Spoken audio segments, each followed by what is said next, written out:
नमस्कार दोस्तों, मैं उत्तम गुप्ता आपका हार्दिक स्वागत करता हूं सरदार वल्लभ भाई पटेल एकेडमी के यूट्यूब चैनल पर। और जैसा कि आपको पता है, हम लोग एमपी स्पेशल की एक सीरीज चला रहे हैं और जो लास्ट लेक्चर हम लोगों ने डिस्कस किया था, मध्य प्रदेश की नदियों को लेकर डिस्कस किया था। आज उन्हीं नदियों पे कौन कौन सी परियोजनाएं संचालित की जा रही हैं उन पर चर्चा करेंगे। अपनी चर्चा को शुरू करने के पहले कौन कौन से क्वेश्चंस प्री में आ सकते हैं, कौन कौन से मेंस में आ सकते हैं, हम इनकी भी चर्चा कर लेते हैं। मुख्य रूप से दो परियोजनाएं मध्य प्रदेश की ऐसी हैं जो मेंस में हमेशा पूछी गई हैं। एक तो नर्मदा घाटी परियोजना और दूसरा चंबल नदी घाटी परियोजना। इसके बाद जितनी परियोजनाएं हैं जो चल रही हैं वो सब छोटी छोटी एक नदियों की परियोजनाएं हैं और उनमें या तो एक डैम बनाया गया है। तो यहाँ पर जो क्वेश्चन पूछ सकता है वो फिर आपके या मेंस में 3 नंबर के लिए पूछेगा या तो 50 शब्दों में पूछ सकता है। प्रीलिम्स के पॉइंट ऑफ व्यू से ये पूरा चैप्टर बड़ा इंपॉर्टेंट रहेगा, ध्यान रखिएगा। लेकिन दो क्वेश्चन ऐसे बनेंगे जो मेंस में हमेशा पूछे गए हैं।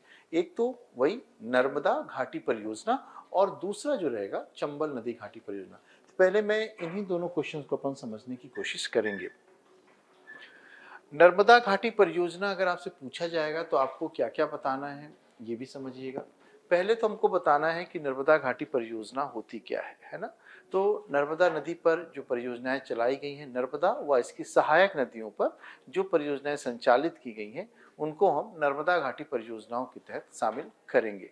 क्योंकि आपको पता है कि मध्य प्रदेश की जीवन रेखा के रूप में नर्मदा को मान्यता प्राप्त है और उसका कारण जो था कल वाले लेक्चर पे हम लोगों ने डिस्कस किया था। आप उस लेक्चर को जरूर देख लीजिएगा। और लेकिन यहाँ पे थोड़ा सा बता देता हूँ कि चूंकि नर्मदा नदी प्रत्यक्ष रूप से 15 जिलों से बहती है, लेकिन जो इसका बेसिन का विस्तार है वो लगभग 24 जिलों तक है मध्य प्रदेश में। एक आप सोचिए 52 जिलों में से अगर कोई नदी और इसकी सहायक नदियां 24 जिलों को कवर कर रही हो तो एक बड़ी बात हो जाती है।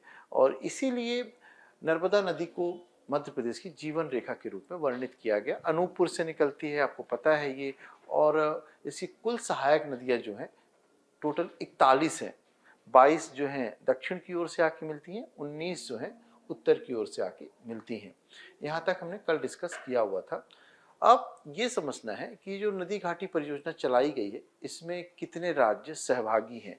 तो जो नर्मदा नदी यद्यपि बहती तो 3 राज्यों से है ना, मध्य प्रदेश, महाराष्ट्र, गुजरात, लेकिन जो ये परियोजना इसमें चले इसमें राजस्थान को भी भागीदार बनाया गया है। इसमें राजस्थान को भी भागीदार बनाया गया, मतलब ये 4 राज्यों की एक तरह से परियोजना रहेगी। नर्मदा नदी घाटी में क्या क्या है इसमें भी हम समझ लेते हैं। तो नर्मदा नदी में जो मुख्य रूप से हमको डैम पढ़ने हैं, कौन कौन सी परियोजनाएं चलाई गई हैं, तो जैसे कि आपको पता है ओंकारेश्वर परियोजना है और इंदिरा सागर परियोजना है। इसके बाद तीसरी परियोजना आपकी आ जाएगी महेश्वर परियोजना और चौथी परियोजना जो महत्वपूर्ण रहेगी सरदार सरोवर परियोजना, जो कि गुजरात में बनाई गई है ना, जो कि गुजरात में निर्मित की गई है। इसके अलावा इन 4 परियोजनाओं के अलावा इसकी सहायक नदियों में कौन कौन सी परियोजनाएं संचालित हैं, हम उन पर भी डिस्कशन करेंगे।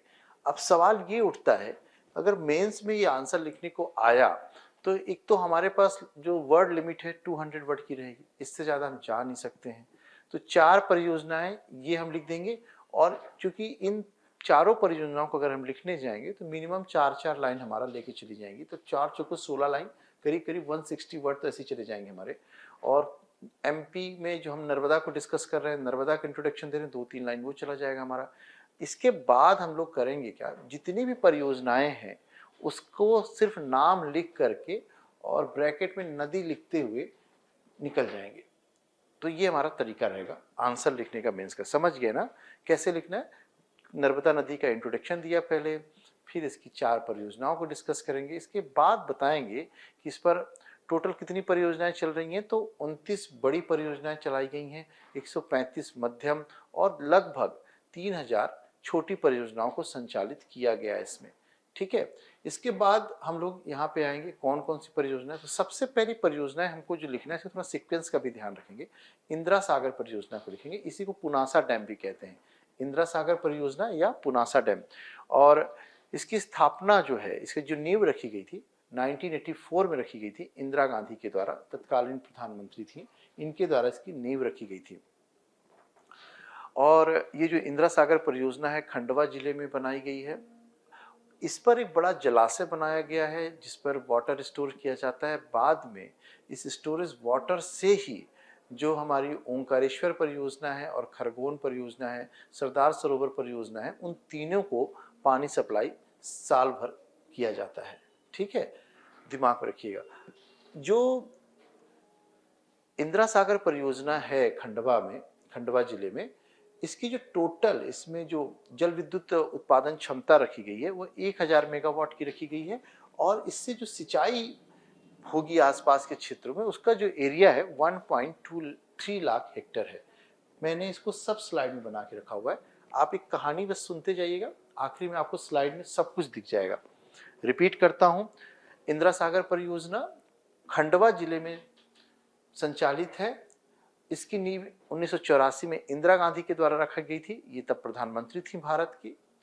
और इस पर एक जलाशय बनाया गया है। इसी जलाशय से बाद में ओंकारेश्वर और उसके नीचे महेश्वर, ऐसी है एक तरह समझिएगा। ये मान लीजिए हमारी इंदिरा सागर है, यहाँ पर बैठा हुआ ओंकारेश्वर और उसके नीचे बैठा हुआ है महेश्वर। यहाँ से वाटर सप्लाई होती है, सबसे हाइटेड एरिया पे है ये। और 1000 मेगावाट विद्युत उत्पादन का क्षमता है इसका। और जो है 1.23 लाख हेक्टेयर जो है इसके इरिगेशन लैंड को, इरिगेशन की इसकी कैपेसिटी है, इतना इसमें कृषि भूमि को ये सिंचित करेगा। ठीक है, दूसरे में आते हैं ओंकारेश्वर परियोजना। ये कहाँ पे है? ओंकारेश्वर परियोजना जो है ये भी मानधाता गांव पे है, खंडवा जिले पर ही है ओंकारेश्वर परियोजना।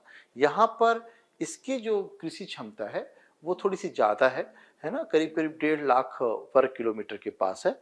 और इसकी जो विद्युत उत्पादन क्षमता रखी गई है वो 520 मेगावाट की रखी गई है। और ये जो यहाँ पर ये जो आपकी ओंकारेश्वर परियोजना है, इनके पास अपना पानी भी रहता है, लेकिन बाद में हाइड्रो इलेक्ट्रिसिटी को पैदा करने के लिए इस जलाशय में जो इंदिरा सागर जलाशय बनाया गया, पुनासा डैम जिसको कहते हैं, वहां से पानी को ये प्राप्त करता है। ठीक है, तीसरे में आते हैं महेश्वर परियोजना, खरगोन जिले पर है। और ये जो है 400 मेगावाट की परियोजना है, यहाँ से भी कृषि सिंचाई की जाएगी। यहाँ पे एक बहुत ध्यान रखने वाली बात ये है कि जो हमारी खरगोन पे महेश्वर परियोजना संचालित की गई है, उस परियोजना का एक बड़ा अच्छा पहलू ये रहा है, इस परियोजना को बनाने में किसी भी तरह के वन का विनाश नहीं हुआ है। ठीक है, ध्यान रखिए, कभी भी पूछ सकता है कि इसमें से जनरली पूरी नर्मदा घाटी परियोजना विवादित परियोजना रही, एक लंबे समय तक ये परियोजना चलती रही। कल्पना करिए कि 1961 में इसकी नींव रखी गई थी सरदार सरोवर परियोजना की, और जाके बनी है 2017 में। करीब 57 साल लगे इस परियोजना को लगने। विवाद क्या था बाद में देखेंगे। इसके बाद चौथी परियोजना आई, और ये चौथी परियोजना जो थी हमारी गुजरात के नर्मदा जिले के नौगांव में स्थापित की गई, जिसका नाम सरदार सरोवर परियोजना। 4 राज्यों की परियोजना थी और इसमें 138.5 मीटर डैम की हाइट रखी गई। इसको लेकर बड़ा विवाद रहा, इस हाइट को लेकर के लंबे समय तक कोर्ट केस चलता रहा। और इसकी जो टोटल लंबाई है 1.3 किलोमीटर है। ठीक है, और इसमें 30 गेट लगे हुए हैं और लगभग 9000 गांव को, गुजरात के 9000 गांव को इसके द्वारा पानी की आपूर्ति की जाएगी। तो बड़ा महत्वपूर्ण है, और एक तरह से माने तो गुजरात की लाइफलाइन हो गई है पूरी तरह से ये परियोजना। ठीक है, तो ये 4 बड़ी महत्वपूर्ण परियोजनाएं हमने पढ़ लिया। यहाँ पे देखते हैं स्लाइड में अपन लोग, मैंने एक आपके देखिए वही लिखा हुआ आपका नर्मदा नदी परियोजना मध्य प्रदेश की सबसे बड़ी नदी घाटी परियोजना है ना, और 15 जिलों से नर्मदा बहती है, लेकिन राज्य के 24 जिलों तक इसका विस्तार पाया जाता है। आप स्क्रीनशॉट भी ले सकते हैं। 4 राज्यों में परियोजनाएं संचालित की गई हैं। इसके बाद देखिएगा, ये मैंने आपको बता दिया, इंदिरा सागर परियोजना, ओंकारेश्वर, महेश्वर, सरदार सरोवर परियोजना आते हैं। इसके बाद मैं भी इसकी सहायक नदियों की परियोजनाओं पर भी अभी आ रहा हूँ। आप इसको एक बार देख लीजिए पूरी तरह से, फिर आते हैं हम लोग। मैंने मैपिंग भी कराई है पूरी परियोजनाओं की, आपको आखिरी में पूरा मैपिंग भी मैं करवा दूंगा इसमें। और देखिए इंदिरा सागर परियोजना 1984 में श्रीमती इंदिरा गांधी के द्वारा खंडवा जिले के पुनासा गांव में रखा, इसको पुनासा डैम भी कहते हैं। 1.23 लाख हेक्टेयर 1000 मेगावाट जल विद्युत परियोजना का उत्पादन लक्ष्य रखा है। हमको इतना इसमें लिखना है, ठीक है। ये इसके बाद ओंकारेश्वर परियोजना जी, तो आपको अगर मान लीजिए 50 शब्दों में यही एक परियोजना देते तो आपको सीधा सीधा लिखना है। नर्मदा नदी पर संचालित है, खंडवा के मांधाता गांव में है, और इस परियोजना से कौन कौन से लाभान्वित हो रहे हैं तो थोड़ा सा आपको मध्य प्रदेश का मैप जो है पता होना चाहिए। क्योंकि खंडवा में चल रही है तो आसपास के जिलों पर इसको बहुत ज़्यादा लाभ हो जाएगा। तो खंडवा, खरगोन, धार जिले में इसको बहुत ज़्यादा फायदा होने की संभावना है यहाँ पे, ठीक है। और 1.5 लाख हेक्टेयर भूमि से सिंचित होगी। इसके बाद महेश्वर आपको 400 मेगावाट बहुउद्देशीय ये तीनों परियोजनाएं बहुउद्देशीय, ध्यान रखिएगा। बहुउद्देशीय परियोजनाएं क्या होती है इसको भी समझा देता हूं। बहुउद्देशीय परियोजनाएं ऐसी परियोजनाएं होती हैं जिसका एक से अधिक उद्देश्य होता है। जैसे कि मान लीजिए परियोजनाएं संचालित की गई हैं, एक तो निश्चित रूप से ड्रिंकिंग वाटर, इरिगेशन वाटर की अवेलेबिलिटी को सुनिश्चित करना है, पेयजल हो या आपका कृषि के लिए आवश्यक सिंचाई जल हो, इसके साथ जल विद्युत हो। ये तीन चीज तो कॉमन दिख रहा है, लेकिन चौथा चीज देखिएगा, कुटीर उद्योग का विकास करवाता है, आसपास वनीकरण को प्रोत्साहन भी इसके कारण मिलने लगता है। इसके बाद आप देखिए पर्यटन इंडस्ट्री को बढ़ावा मिलता है।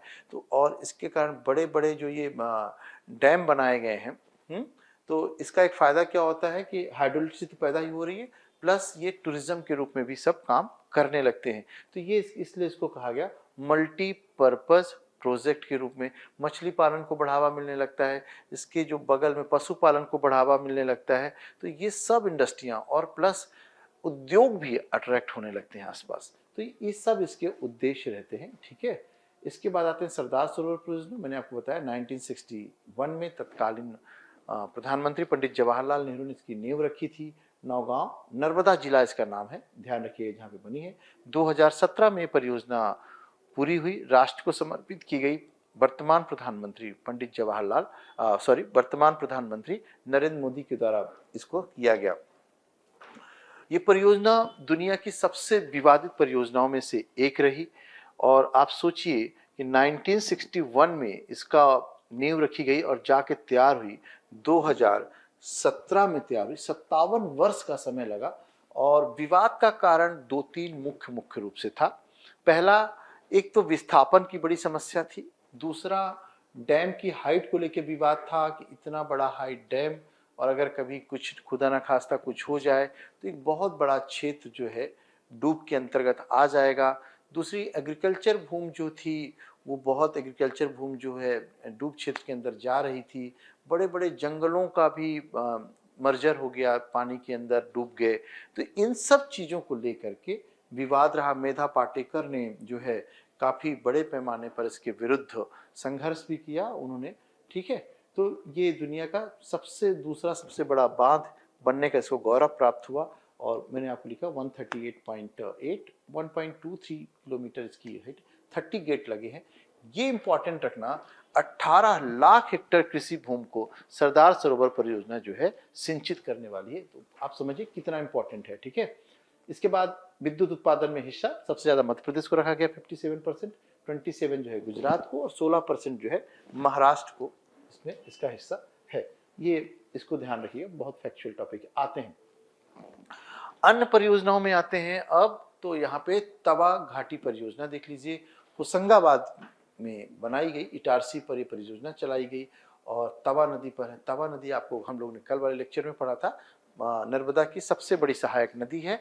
और तवा नदी जो थी होशंगाबाद और हरदा में अत्यधिक बाढ़ लेके आ रही थी, और हर साल बहुत कैजुअलिटी हो रही थी, खड़ी फसल को नुकसान हो रहा था। और इस डैम के बनने के बाद जो है वहाँ की बाढ़ की समस्या बहुत हद तक कम की गई है। ये भी एक बहुउद्देशीय परियोजना है। आप देखिए, बाढ़ को रोकना तो एक उद्देश्य था ही, इसके अलावा 13.5 मेगावाट इसमें जल विद्युत को उत्पादित किया जा रहा है, ठीक है। इसके बाद आते हैं बरगी परियोजना, जबलपुर में नर्मदा नदी की सहायक नदी है, और इस परियोजना को अवंतीबाई सागर परियोजना के नाम से भी जानते हैं। 100 मेगावाट विद्युत उत्पादन का इसमें लक्ष्य रखा गया है, और इस पर जो है एक निर्मित मिट्टी का बांध है। बरगी परियोजना में, माफ करिएगा, 90 मेगावाट लाइट इलेक्ट्रिसिटी का रखा गया है।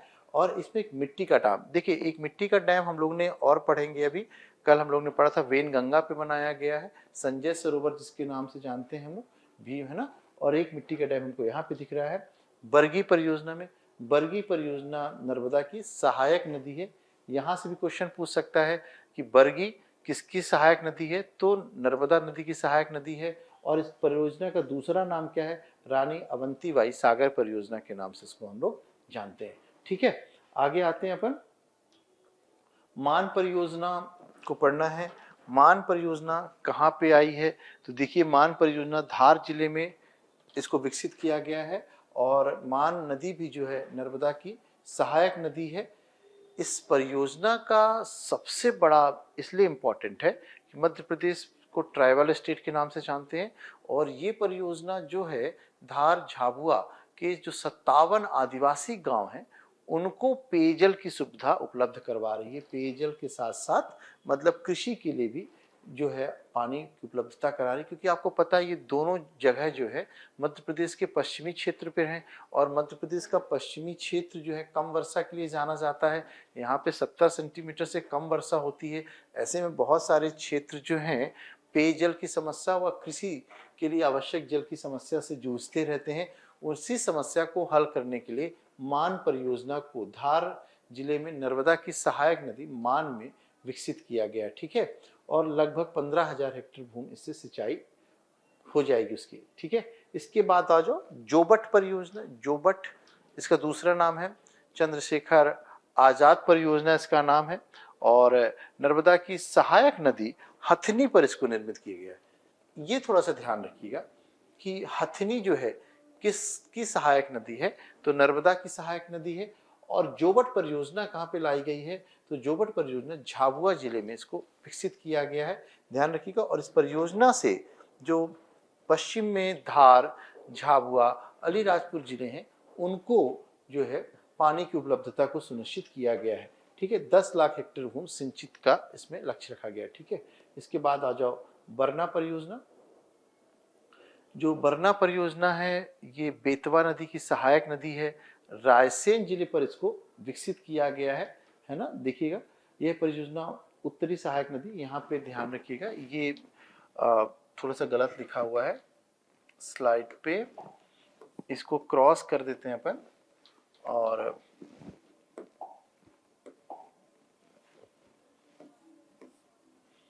यहाँ पे बेतवा आ जाएगा। बेतवा की सहायक नदी बरना में रायसेन जिले में निर्मित की गई है। और रायसेन व सीहोर इससे लाभान्वित होंगे। विश्व बैंक के द्वारा जो है इसको सहायता प्रदान की जा रही है। आपको मैप का थोड़ा सा नॉलेज रखना होगा यहाँ पर कि कहाँ पे रायसेन है, कहाँ पर सीहोर है, तभी आप इसको बहुत अच्छे से पढ़ पाएंगे। अगर मैं कहूँ अगर आपको समझना है तो ये समझ जाइए कि ये रायसेन है और ये सीहोर है। और इसके माध्यम से यहाँ पे सिंचित होती है, रायसेन से निकलती है। और ये सीहोर और 2 जिलों पर बरना परियोजना 2 जिलों को मुख्य रूप से सिंचाई सुविधा व ड्रिंकिंग वाटर उपलब्ध करवा रही है। ठीक है, आगे आते हैं अपन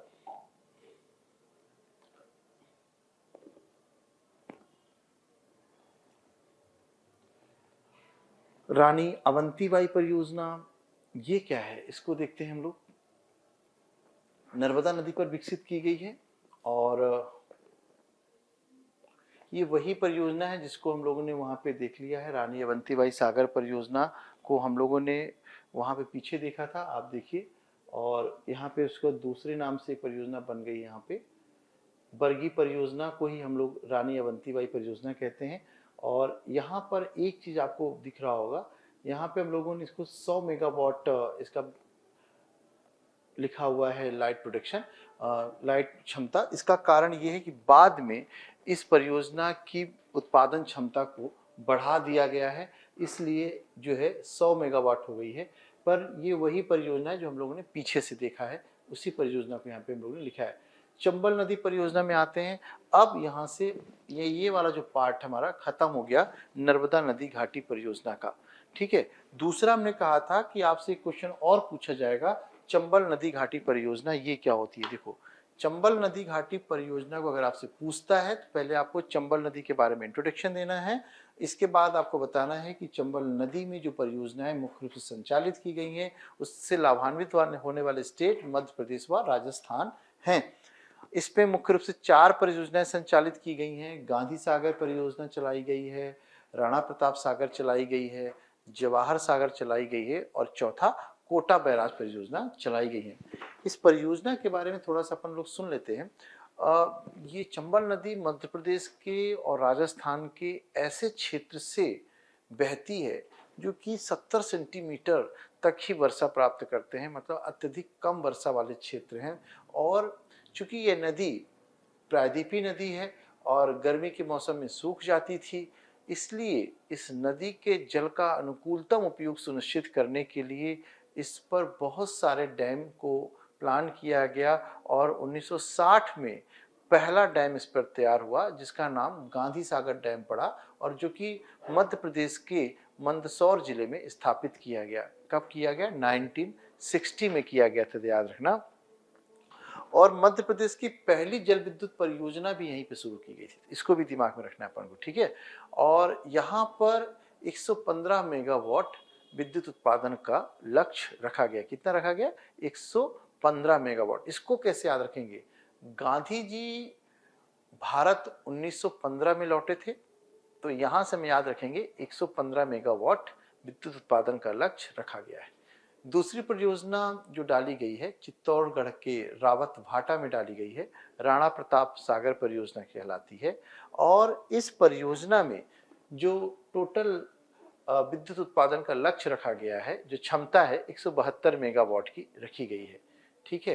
तीसरी परियोजना जो थी जवाहर सागर परियोजना है और ये कोटा जिले में राजस्थान में स्थापित की गई है, 99 मेगावाट की है, ठीक, 99 मेगावाट की ये परियोजना है। चौथी परियोजना इसी पे डाली गई है, कोटा बैराज के नाम से है, जो कि कोटा जिले में भी है और यहाँ पर भी विद्युत उत्पादन व आसपास के क्षेत्रों पे पानी सप्लाई इसके माध्यम से की जाती है।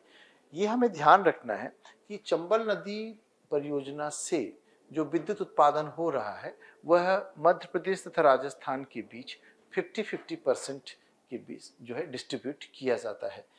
इन परियोजनाओं से नहरें निकाली गई हैं, तो जो हमारी राइट हैंड की नहरें हैं वो मध्य प्रदेश को सिंचित करती हैं और जो बाएं हाथ की नहरें हैं वो राजस्थान को सिंचित करती है।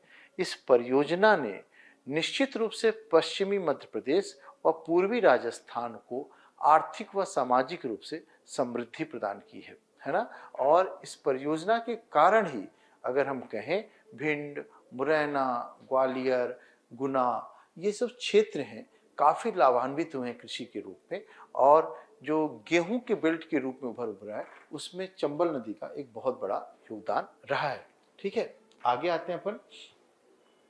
ये चंबल नदी घाटी परियोजना कब डाली गई? 1953-1954 में डाली गई।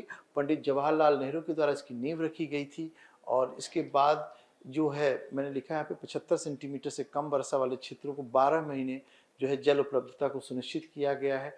और मध्य प्रदेश से सोचिए कितना बड़ा एरिया है, 2.2 लाख हेक्टेयर है ना, 2.2 लाख हेक्टेयर एरिया जो है इससे लाभान्वित हो रहा है वर्तमान में, ठीक है। आगे आते हैं हम लोग। गांधी सागर डैम मैंने आपको बता दिया, वही है पूरा का पूरा, ध्यान रखिएगा। ये सब बहुउद्देशीय परियोजनाएं हैं। इसके बाद राणा प्रताप सागर और जवाहर सागर, ये पूरा हम लोगों ने इसमें देख लिया है जो हमने आपको शुरू में डिस्कस किया था। आप स्क्रीनशॉट ले लीजिए अपने नोट्स बनाने के लिए, आपको अच्छा रहेगा। कोटा बैराज भी वही है, 1960 में बना, ठीक। इसके बाद आते हैं, अब ये तो 2 क्वेश्चन का आंसर हो गया हमारा। पहला क्वेश्चन था हमारा कि नर्मदा नदी घाटी को समझाइए और दूसरा क्वेश्चन था हमारा कि चंबल नदी घाटी परियोजना को समझाइए। अब जो हम अन्य परियोजनाओं पर चर्चा करने जा रहे हैं यहाँ पे, वो परियोजनाएं या तो 3 नंबर में मेंस में पूछेगा या तो प्रीलिम्स में पूछेगा, या ऐसा भी कर सकता है कि 2-2 छोटी छोटी परियोजनाएं आपसे 50 शब्दों में पूछ ले और उसके लिए 2.5 नंबर आपके लिए अलॉट कर दे मेंस में, ठीक है। तो देखते हैं, चलिए। पेंच परियोजना, पेंच परियोजना कहाँ पे शुरू की गई है? छिंदवाड़ा में शुरू की गई है, ठीक है। तो पहला क्वेश्चन पूछेगा पेंच परियोजना किस जिले पे चल रही है?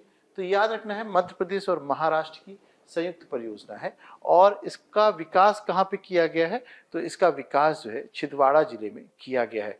कल वाले लेक्चर में हम लोग ने ये भी बताया था पेंच किसकी सहायक नदी है, तो पेंच गोदावरी की सहायक नदी है। ठीक है, तो यहाँ से कैसे क्वेश्चन पूछेगा, एक तो पूछेगा पेंच परियोजना किस नदी पर, आपको नाम दिख रहा है पेंच नदी पर ही, तो यहाँ पूछेगा कि कहाँ पर स्थापित है, तो छिंदवाड़ा में स्थापित है, ये ध्यान रखना है। और मध्य प्रदेश और महाराष्ट्र की यह एक संयुक्त परियोजना है, मध्य प्रदेश व महाराष्ट्र की एक संयुक्त परियोजना है। और इससे जो लाभान्वित होने वाले क्षेत्र हैं तो कौन कौन से होने वाले हैं ये भी ध्यान रखिएगा। चूंकि मैंने कहा छिंदवाड़ा से आ रहा है तो छिंदवाड़ा, सिवनी, बालाघाट है ना, तो इसकी मैपिंग कैसे याद रखिए, मैपिंग जरूर याद रखिए आप लोग। मैं भी आखिरी में मैपिंग कराऊंगा, लेकिन आप लोग को भी मैपिंग बिल्कुल दिमाग में रखना है भाई, बिना मैपिंग के काम नहीं होने वाला हमारा। ये बालाघाट है ये हमारा छिंदवाड़ा है और ये हमारा सिवनी है। ठीक है, ये तीन चीज है।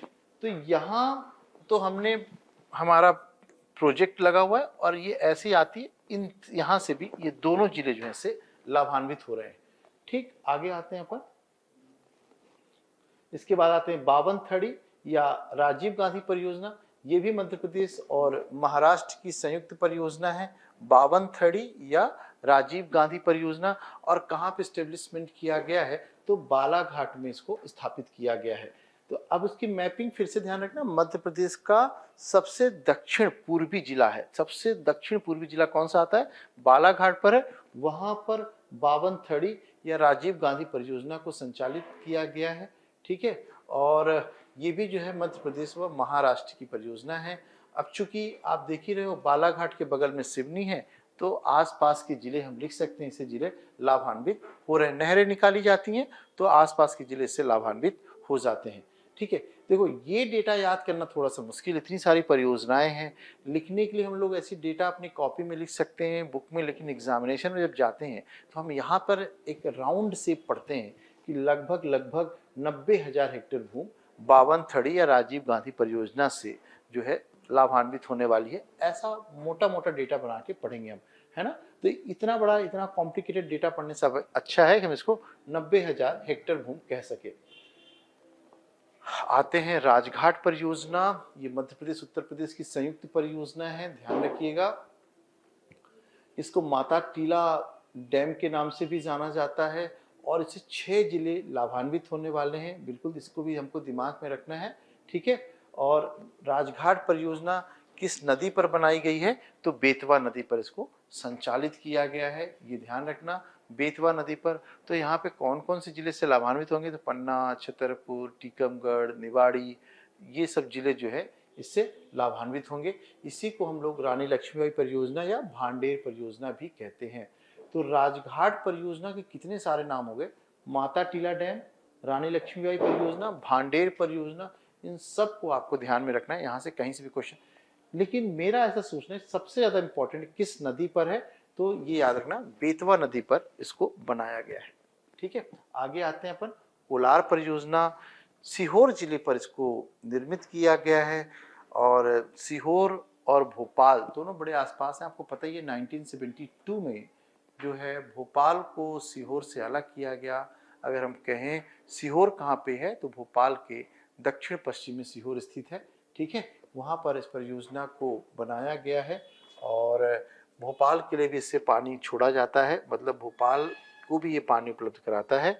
और इसकी जो टोटल टोटल भूमि की सिंचाई क्षमता है 45,000 हेक्टेयर के पास है। ठीक, आगे आते हैं अपन।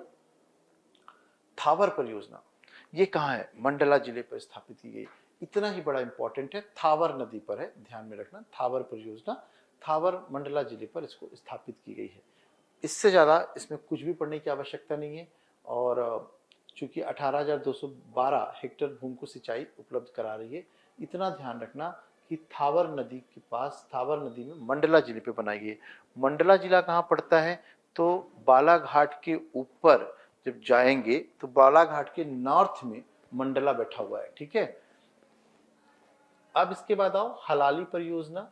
हलाली परियोजना जो है बेतवा की सहायक नदी पर हलाली नदी पर ही बनाई गई है। बेतवा की सहायक नदी है हलाली, इस पर इसको डेवलप किया गया है। और जो हलाली परियोजना है इसी को सम्राट अशोक सागर परियोजना के नाम से जाना जाता है।